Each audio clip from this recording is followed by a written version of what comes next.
আজ থেকে 4-5 দিন আগে পাথরঘাটা নিউ মেডিনোভা একটি নতুন ঘটনা ঘটে গেল, যে আসলে আমরা কখনো সেই ঘটনার জন্য প্রস্তুত ছিলাম না। একজন রোগী পাথরঘাটা নিউ মেডিনোভা এসেছেন, একজন ডাক্তারের শরণাপন্ন হয়েছেন। দীর্ঘদিন ধরে তার জ্বর ছিল, তিনি বিভিন্ন ওষুধ খেয়েছেন, জ্বর কমতেছিল না। পরবর্তীতে একজন চিকিৎসকের পরামর্শে পাথরঘাটা নিউ মেডিনোভায় পরীক্ষা নিরীক্ষা করাতে আসতেন। সেখানে এসে যখন আমাদের রিসিভ কাটিয়ে তিনি একটি পরীক্ষা করাতেছিলেন, তখন আমাদের যিনি ল্যাব টেকনোলজিস্ট আছেন তিনি দেখতেছেন WBC যেটা ছিল আছে রিপোর্টে, তার সেল কাউন্টার অনেক কাউন্ট বেশি হচ্ছিল। বিষয়টি সন্দেহজনক ছিল। তারপরে বিষয়টি নিয়ে বারবার যখন রিপিট করে পরীক্ষা নিরীক্ষা করতেছিল, একইভাবে তার ফলাফল আসতেছিল। পরবর্তীতে তিনি বিষয়টি অনুমান করছেন এবং নিশ্চিত হয়েছেন যে ওই রোগীটির শরীরে ক্যান্সারের জাম রয়েছে। বিষয়টি নিশ্চিত হওয়ার পরেও মেডিনোভার ল্যাব ইহসানুল ইসলাম তার সাথে পরামর্শ করার পরে তিনিও আসলে আবার নিজে পরীক্ষা করলেন। পরীক্ষা করার পরে একই ধরনের কাউন্ট করলো। তার WBC যে পরিমাণ মাত্রাতিরিক্ত বেশি ছিল, সেই বিষয়টি হওয়ার পরে তিনিও নিশ্চিত করলেন যে তার আসলে সমস্যা আছে। এরপরে যে ডাক্তার তাকে পরামর্শ দিয়ে পরীক্ষা নিরীক্ষা করতে পারলেন, তার কাছে যাওয়ার জন্য বলেছেন। সেই ডাক্তারও অনুভব করছেন যে তার শরীরে কোনো ক্যান্সার জাম রয়েছে।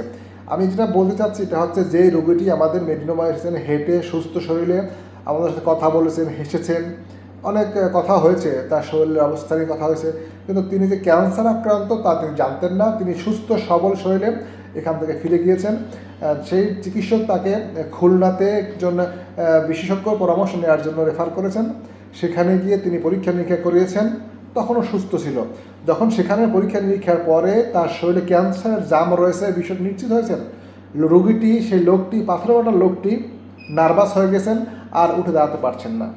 অর্থাৎ যে লোকটি সুস্থ শরীরে হেঁটে গাড়িতে বসে স্বাভাবিকভাবে খুলনা গিয়েছেন, সেই লোকটি এখন রোগের নাম শোনার পরে বিছানা শয্যা হয়েছেন, হাসপাতালে ভর্তি রয়েছেন।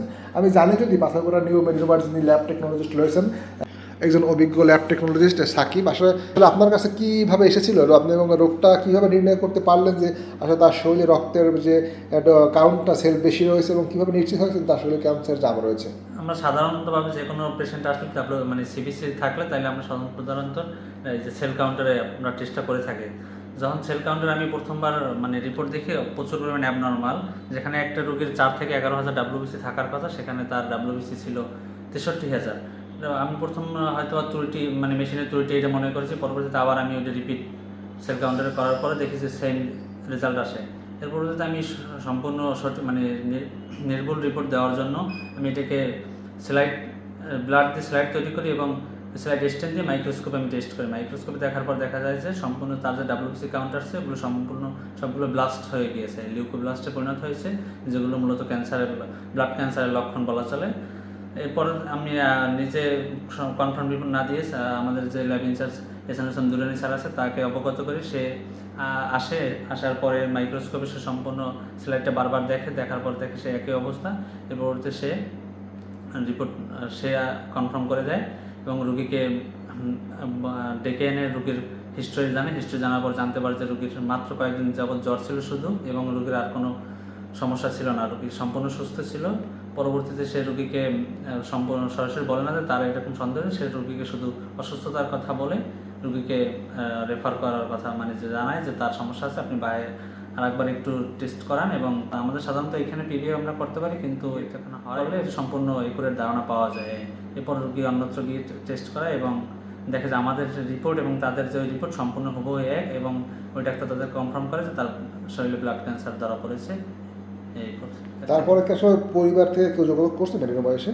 মেডিনোভা তার আমি যতদূর শুনছি তার ভাই আসছিল এবং সে বলছে যে নাকি আমাদের যে রিপোর্ট ওই রিপোর্টই করে এবং ওই রিপোর্টের সাথে মিল আছে, এবং যে আমাদের এই ধারণা থেকেই তারা সম্পূর্ণ কনফার্ম হয়েছে। এবং ওই ডাক্তার পুনরায় টেস্ট দিয়েছে, ওই টেস্টে আমাদের রেজাল্টের অনুরূপী রেজাল্ট আসছে এবং ডাক্তার কনফার্ম হয়েছে যে তার শরীরে ব্লাড ক্যান্সার বাধা বেঁধেছে। এখান থেকে তো এখানে আসা অবস্থায় রুগী সম্পূর্ণ সুস্থ, রুগীর মানে শরীর কন্ডিশনে বোঝাই জানে যে রুগী অসুস্থ বা এর শরীরের মরণব্যাধি ক্যান্সার আছে, কিন্তু এখান থেকে সম্পূর্ণ রুগী সুস্থ এবং হাসি খুশিভাবে গেছে। রুগীকে আমরা কখনো মানে জানাইনি যে তার ভিতরে এত বড় সমস্যা আছে। রুগীকে আমরা নর্মালি বলছি যে আপনার ব্লাডে একটু ইনফেকশন আছে, আপনি শহরে গিয়ে চিকিৎসা করা এটা উত্তম হবে, এইটা বলে আমরা রুগীকে এইভাবে কাউন্সিলিং করে রুগীকে এইখান থেকে আমরা বিদায় দিয়েছি। এরপর আমি যত শুনছি রুগী এখানে যাওয়ার পরে যখন ডাক্তার তাকে বলছে যে তার ব্লাড ক্যান্সার, তখন থেকে রুগী অসুস্থ এবং বিরজাশয়ী অবস্থায় আছে। এখন রোগীর কন্ডিশন নাকি খুব খারাপ। রোগী আমার ধারণা মতো রোগী মানে মনোবল হারিয়ে ফেলেছে এবং অসুস্থ হয়ে গেছে। আচ্ছা, রোগীটির নাম ছিল কি? রোগীর নাম ছিল সাইফুল ইসলাম এবং বয়স ছিল 35, যুবক। উনি একজন বেকারি শ্রমিক ছিল, কিন্তু ওনার শরীর কন্ডিশনে কোথাও কোনো এরকম মানে বোঝাই যায় না যে উনি এত বড় মারাত্মক রোগে আক্রান্ত।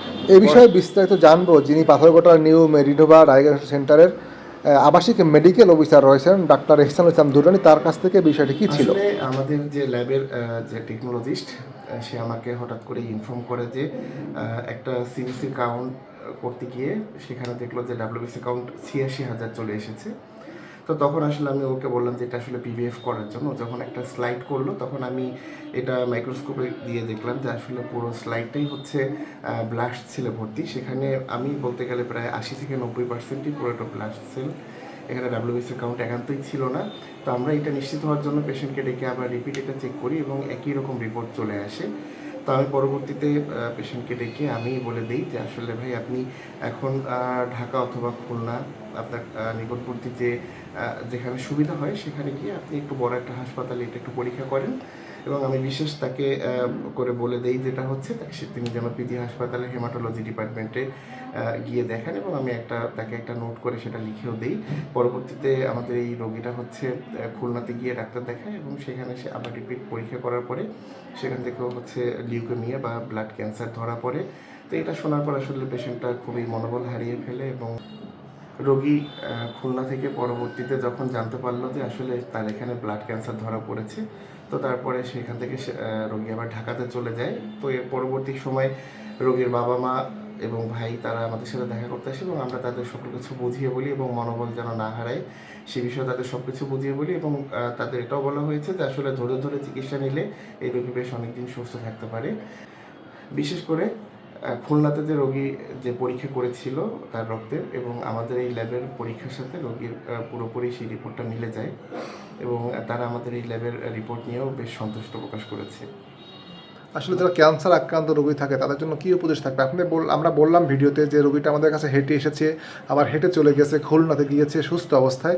যখন তিনি জানতে পেরেছেন তার শরীরে মরণব্যাধি ক্যান্সার জাম রয়েছে, তখন তিনি মনোবল হারিয়ে ফেলেছেন, অসুস্থ হয়ে পড়েছেন। বর্তমানে ঢাকা চিকিৎসা নিচ্ছেন, ঢাকা বিভিন্ন পরীক্ষা নিরীক্ষা করাচ্ছেন। আসলে এ সকল রোগীদের মনোবল সচল রাখতে পরিবারের কি দায়িত্ব রয়েছে?